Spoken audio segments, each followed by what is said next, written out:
The framework I'm going to present to you in this video always stirs up controversy in my classes.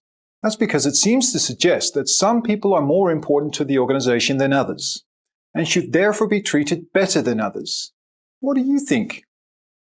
Does the idea that some people are more important to the organization than others bother you? In this video, I'll outline a strategic approach to HRM that ensures your people management strategies are aligned with your business strategy. First, I will explain what I mean by a strategic approach to HRM, and then I'll introduce you to the central conceptual framework for this week and discuss its implications for organizational leadership. So, what do I mean by a strategic approach to HRM? The word strategy gets thrown around a lot without necessarily meaning very much at all. What I mean here is that a strategic approach to HRM is focused on ensuring that your people practices enable your business strategy. Sounds straightforward enough. However, adopting a more strategic perspective to HRM involves at its core an acceptance of the fact that time you have to spend and investments you can make in developing and retaining your workforce are finite. As a leader, you therefore need to make strategic choices about where to focus your biggest efforts and investments. Here's an example of this very important idea. I recently heard about a very interesting question that was asked during a recruiting interview for a senior leadership position at a financial services firm. The question was, if you had 6 people in your team, and 2 of them were high potentials who were doing extremely well, 2 of them were doing okay but had some significant development needs, and 2 of them were really struggling, where would you focus your development efforts? What do you think? Would you focus on ensuring that your 2 high potentials became absolute star performers? Or would you primarily focus on the 2 people who are struggling?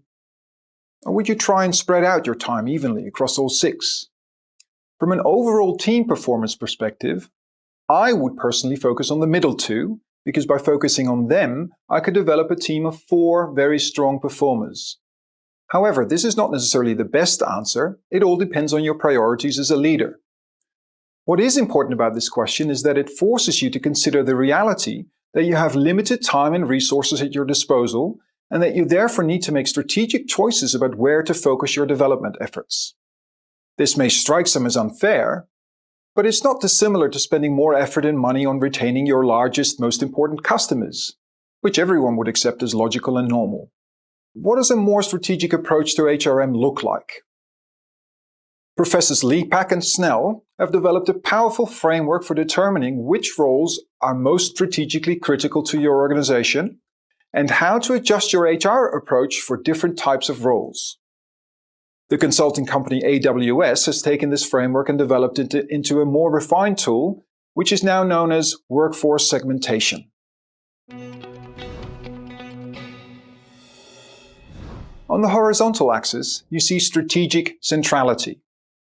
This is a scale for plotting the relative strategic importance of different roles across your organization. Just as important, on the vertical axis, you see uniqueness. This is a scale for plotting how firm-specific the knowledge involved in a certain role is, and how easy it would be to source this knowledge from the labor market. These 2 dimensions produce 4 quadrants, and Lepak and Snell's central idea is that you should customize your HR practices specifically to each quadrant. Quadrant 1, you find roles that are critical for delivering your key capabilities, and that involve a lot of firm-specific knowledge that's difficult to source in the labor market. These are roles that AWS has called criticals. Below that, in Quadrant 2, you find roles that are strategically critical, but that involve knowledge that's easier to source in the labor market.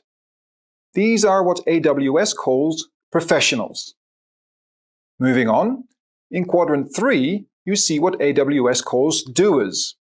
Roles that are not so strategically critical and that are relatively easy to fill because they don't involve a lot of firm-specific knowledge. And finally, in Quadrant 4, you find specialists. Roles that are highly specific to the organization in terms of their knowledge and therefore not easy to source on the labor market, but that are not as strategically critical. Looking at these different role groups, where do you think your job would sit in relation to the strategy of your organization? Would you be considered a critical? And what do you think the HR implications of that ought to be? Before I move on to discussing how to use this framework, it's important to note that the framework requires a considerable amount of judgment. For two reasons. First, both the horizontal and vertical axes are relative scales rather than absolute ones.